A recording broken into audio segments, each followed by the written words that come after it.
Hello，各位球迷，大家好，又係我 Amanda 講下世界盃之後嘅一啲花生啦。咁其實都有幾日冇出片啦，咁都係做緊咩呢？catch up 翻自己啲睡眠啊。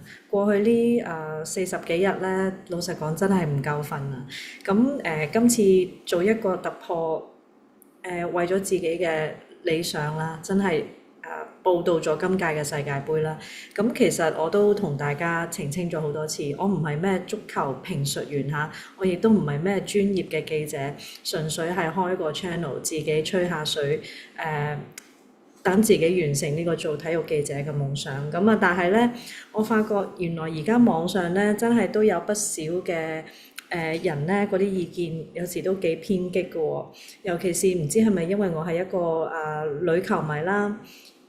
有啲人會支持我嘅頻道 subscribe， 係有啲女嘅新球迷都會支持嘅。咁但係亦都有惹來不少球迷咧攻擊我，話我唔識睇波，話我女仔淨係掛住睇靚仔，又話我係啦，即係尤其是有時講一啲阿根廷啊，或者有時又幫阿根廷，有時又唔中意阿根廷嗰啲言論咧，都會俾人攻擊喎。令到我其實都學識咗咧點樣去接納不同嘅聲音啦，但係唔會受佢哋太大影響咯。因為我知道而家網上其實都充斥咗好多好偏激嘅言論啦。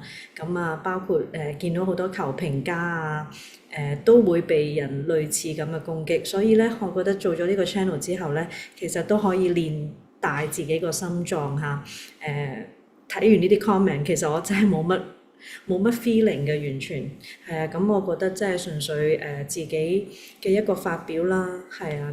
我又冇人身攻擊，又冇歪曲事實，純粹係自己去發表。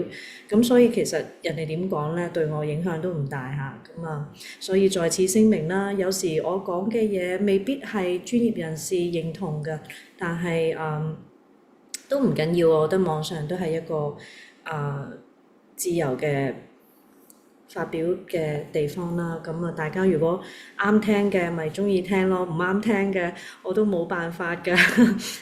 外面有咁多好聽嘅 YouTuber，但我自己都會繼續努力嘅。其實完咗世界盃之後呢，我都喺度構思緊應該做啲咩內容呢。或者大家留言啦，睇下自己你哋鍾意聽我講啲咩內容啦。事關其實我係住喺 LA 啦，我會其實會報道多啲關於 MLS 美職聯嘅賽事，因為其實我留意到咧，今屆嗰個轉會咧有好多球員咧，即係可能美斯嚟咗之後啦嚇，都好喜歡選擇美國做一個退休嘅地方。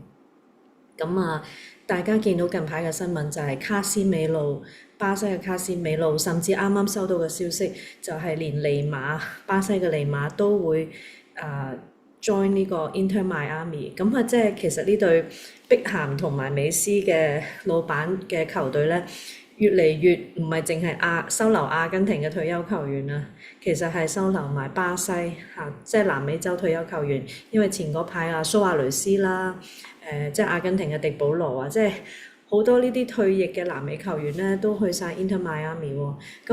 我會覺得咧，美職聯嘅球賽會越嚟越精彩嘅。我自己仲有阿沙拿又嚟咗啦，好似沙拿話會去 Kansas City。Griezmann 已經嚟咗啦。Griezmann 好似啱啱打咗第一場比賽，即係法國個基斯文，即係今屆法國冇咗佢咧，好似好明顯咧係中場真係少咗個分波嘅靈魂人物嚇。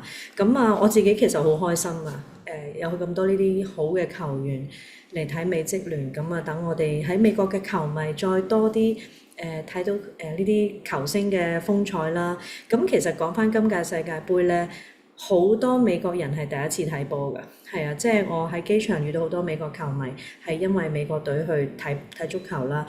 雖然佢哋睇足球嗰個經歷唔算係太多嚇，但係咧佢哋對足球都有一個好